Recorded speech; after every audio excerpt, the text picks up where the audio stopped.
What happens when a distress call comes in at sea and help is hours away, not minutes? In a country made up of more than 7,600 islands, that question isn't hypothetical. It's life or death. And in 2026, the Philippine Coast Guard is making sure the answer changes. Quietly, without much noise outside defense circles, the PCG is in the middle of one of the most serious modernization pushes in its history. New vessels, better sensors, faster search and rescue platforms, smarter coordination. This isn't about looking powerful, it's about getting there in time. When a fishing boat capsizes, when a typhoon rips through coastal towns, when a tanker runs aground, or when foreign ships push too far into Philippine waters. For decades, the Coast Guard operated with limited hulls, stretched crews, and aging equipment, often asked to do too much with too little. Yet they kept showing up, pulling survivors from rough seas, evacuating families during storms, enforcing maritime law with patience rather than firepower. Now that burden is finally being matched with investment. This matters more than ever. Maritime traffic is heavier. The weather is harsher. Regional tensions are sharper. The sea around the Philippines is no longer just a livelihood. It's a pressure point. Faster response times, wider patrol coverage, and modern SAR systems aren't upgrades for comfort. They're necessities for a country whose borders are drawn in water.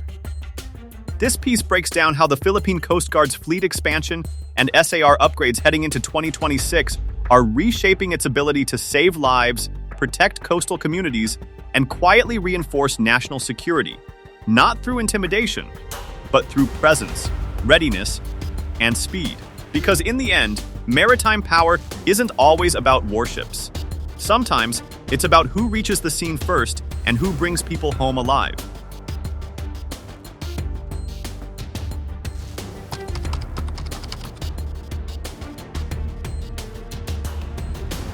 The Philippine Coast Guard has always carried a heavy load, and not the flashy kind. It sits under the Department of Transportation, not the defense establishment, which already tells you something. To include any traffic on this net and any unsafe ports. The PCG isn't built to fight wars. It's built to save lives, keep sea lanes safe, protect the environment, and enforce the law across one of the most complex maritime spaces on the planet. Search and rescue, oil spill response, vessel inspections, maritime security, day in, day out.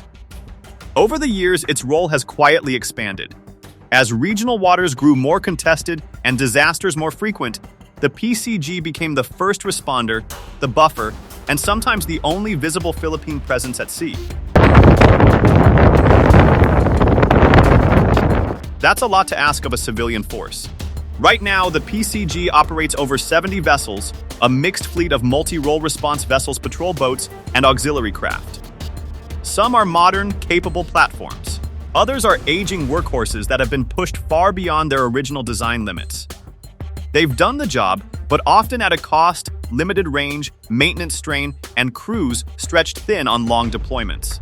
Before 2026, those limits were especially obvious in places like the West Philippine Sea. PCG ships were asked to sail farther, stay longer, and operate under pressure, responding to foreign Coast Guard harassment, escorting Filipino fishers, and managing incidents in waters that are legally Philippine but physically contested. Presence mattered, but endurance and speed mattered just as much. Too often, the tools just weren't enough. And the pressure wasn't only geopolitical. Maritime incidents are rising across the board. Illegal fishing networks have grown bolder. Commercial traffic has intensified. Typhoons are stronger, less predictable, and deadlier. Climate change has turned routine rescue missions into race-against-time operations. Every delay costs lives. That's the context behind the current modernization push. A larger, more capable fleet isn't about flexing, it's about reach. Upgraded SAR systems aren't about tech for tech's sake. They're about shaving minutes off response times when minutes matter most. Together, these upgrades help the Philippines enforce its exclusive economic zone, protect its people at sea, and respond faster when disaster hits. In short, the PCG didn't modernize because it wanted to. It modernized because the sea got harder and standing still stopped being an option.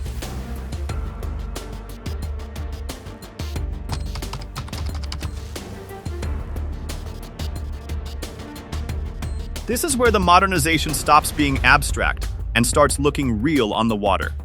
The Philippine Coast Guard isn't just talking about upgrades, it's adding hulls, and not the symbolic kind. These are vessels designed to move fast, stay out longer, and show up where the PCG used to struggle to reach. The headline addition is the 40 fast patrol boats based on France FPB 110 MK II design. At roughly 35 meters long, these boats are built for one thing above all else: speed with endurance. Capable of pushing 28 to 35 knots, they can close distance fast, a critical advantage during search and rescue missions, maritime law enforcement, and intercept operations. Range matters just as much as speed. With an operational reach of up to 1,100 nautical miles, these boats extend the PCG's presence deep into far-flung maritime zones that were previously harder to cover without larger, slower ships. That means quicker response to distress calls, more persistent patrols, and less time lost just getting to the scene. The scale of the deal says a lot. Valued at roughly $400 million, it includes 9 years of maintenance support, a quiet but crucial detail. Sustainment, not just acquisition, has clearly become part of the planning. PCG Commandant Admiral Ronnie Gill Gavin summed it up bluntly: acquiring these assets will modernize the PCG fleet, capacitating us to deploy mission-capable and high-speed vessels to further enhance maritime domain awareness. That line about awareness matters. Speed isn't just about chasing.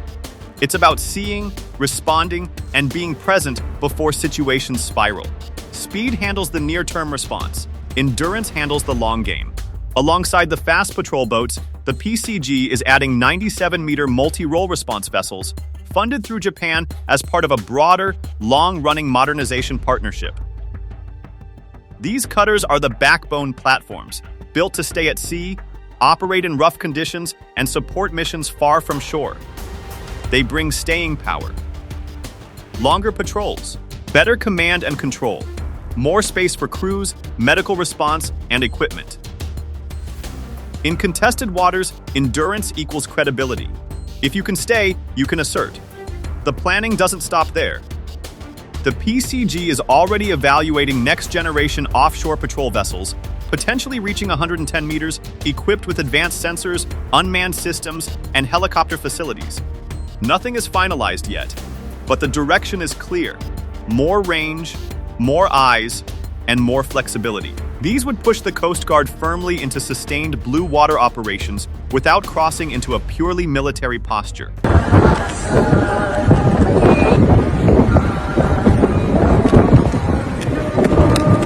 Strategically, this layered approach makes sense. Fast patrol boats handle rapid response and law enforcement. Large cutters handle presence and endurance. Together, they extend coverage across the Philippines' vast maritime zones and strengthen visibility in sensitive areas like the West Philippine Sea. Just as important, these new vessels aren't replacing the existing fleet. They're filling gaps. They supplement current multi-role ships and patrol boats, finally giving the PCG a balanced force capable of both speed and staying power.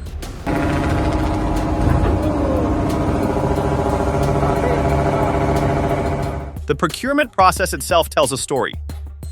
Funding comes from government allocations and intergovernmental financing agreements, mainly with France and Japan. And there's a domestic angle too. Half of the fast patrol boats will be built locally, transferring technology and skills to Philippine shipyards. That's not just fleet growth, that's industrial learning. These additions mark a shift. The PCG is moving from a force that reacts when it can to one that chooses when and where to act. And in a maritime nation like the Philippines, that's a serious upgrade.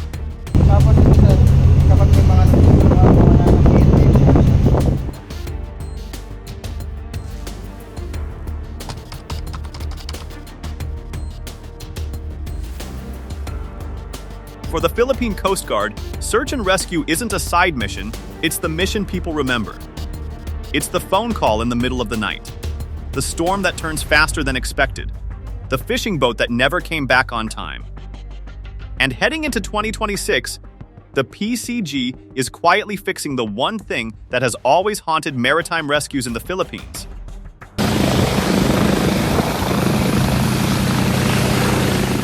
One of the biggest changes is happening behind the scenes. The PCG is upgrading navigation, tracking, and communication systems so units scattered across thousands of islands can coordinate faster and with fewer blind spots. In SAR operations, confusion kills momentum. These upgrades reduce that friction, allowing vessels, aircraft, and coastal stations to share information in real time, even in open waters far from shore. Alongside this, the Coast Guard is deploying high-speed response boats designed to operate in rough seas, poor visibility, and nighttime conditions. That matters more than it sounds. Most serious maritime accidents don't happen in calm daylight. They happen when the weather turns and options disappear.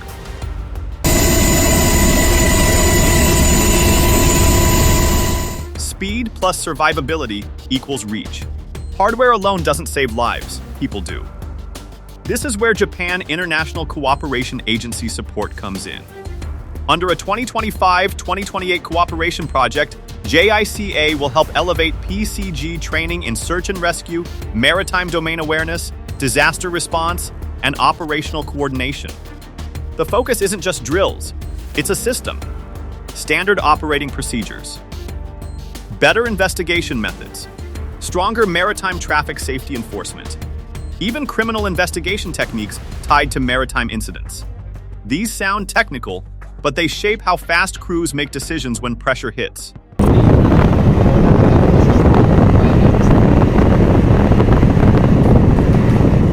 Think of it this way.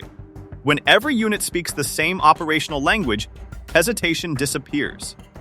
That's how response times shrink.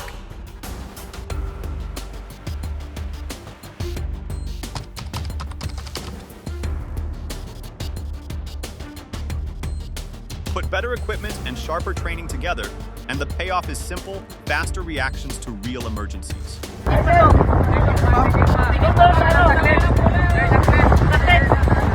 Typhoons, vessel collisions, oil spills, distress calls far offshore. The window between alert and arrival gets smaller, and in SAR, that window is everything.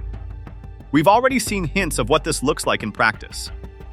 PCG deployments near Scarborough Shoal, escorting and protecting Filipino fishing boats under pressure, show how improved readiness translates into real-time presence.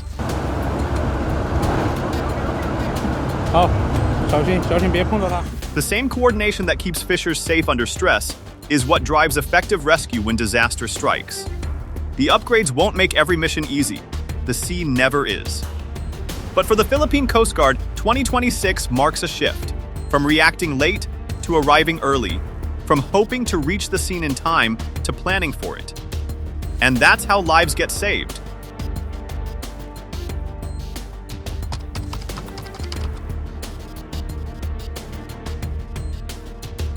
A stronger PCG fleet means fewer gaps, and gaps are exactly where illegal activity thrives.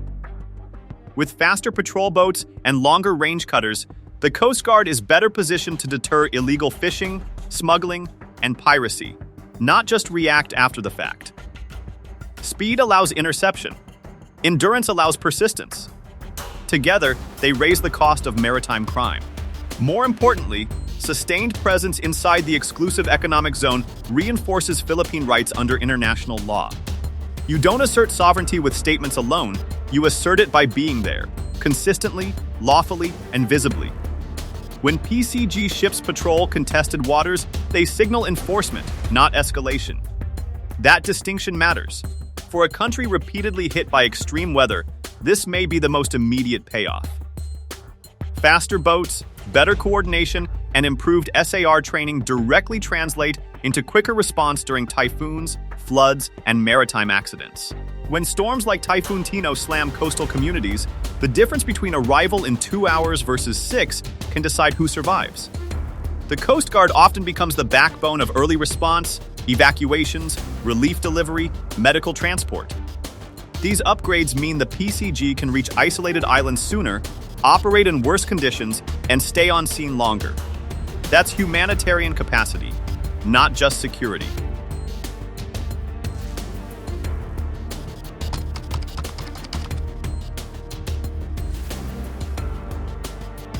There's also a diplomatic layer. Partnerships with Japan, France, and JICA aren't just about equipment or training, they're about interoperability, shared procedures, compatible systems, common standards. Over time, this aligns the PCG with global maritime best practices, making joint operations smoother and trust easier. This matters in a region where cooperation often happens quietly, away from headlines. When disasters cross borders or maritime incidents involve multiple actors, alignment reduces friction. It turns coordination into reflex rather than negotiation. In the end, these upgrades do one thing exceptionally well. They make the Philippine Coast Guard more credible. Credible as a law enforcer. Credible as a first responder. Credible as a maritime presence. And in today's seas, credibility is power, the kind that stabilizes rather than provokes.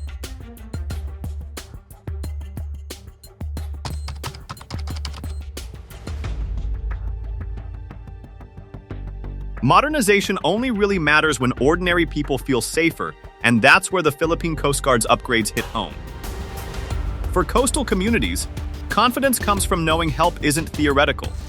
Faster vessels and better SAR coordination reassure fishers, ferry operators, and island communities that distress calls won't vanish into bureaucracy or distance.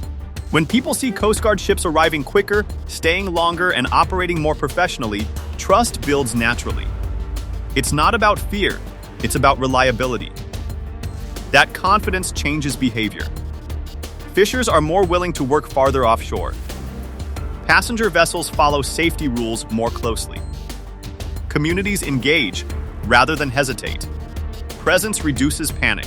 The PCG is also leaning into public education and maritime safety awareness.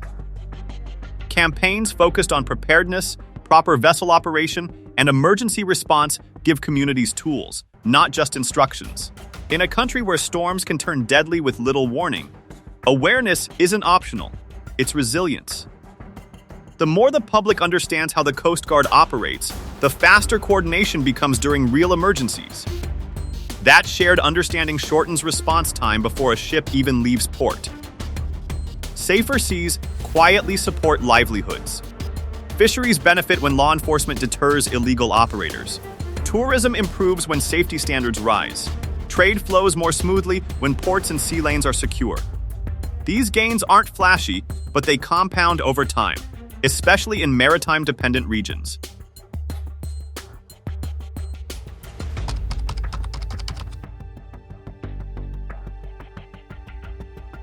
The current upgrades aren't the end state. Looking ahead, the PCG is expected to explore drones, AI-enabled surveillance, and unmanned surface vessels, tools that extend coverage without overstretching crews. These systems won't replace people. They'll give them more eyes, more data, and earlier warning. It's the natural next step in modernization, persistent awareness without constant physical presence. By the 2030s, the goal is clear: a fully modern, self-reliant Coast Guard capable of handling security, safety, and humanitarian missions without scrambling for support. That means sustainable training pipelines, domestic maintenance capacity, and vessels built to last decades, not headlines. Environmental impact is now part of planning. New ships and systems are being designed with fuel efficiency, lower emissions, and disaster resilience in mind. For a force tasked with protecting the sea, sustainability isn't branding, it's credibility.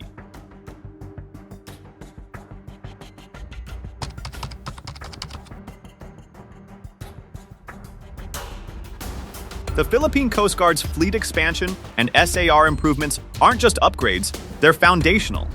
They strengthen maritime safety, reinforce national security, and stabilize the economic lifelines that run through Philippine waters. As the country modernizes its maritime posture, the PCG emerges not as a shadow of the Navy, but as something equally vital: a professional, capable guardian of the seas, and a first responder people can count on when the ocean turns unforgiving. No slogans, no drama, just ships that arrive faster and people who make it home.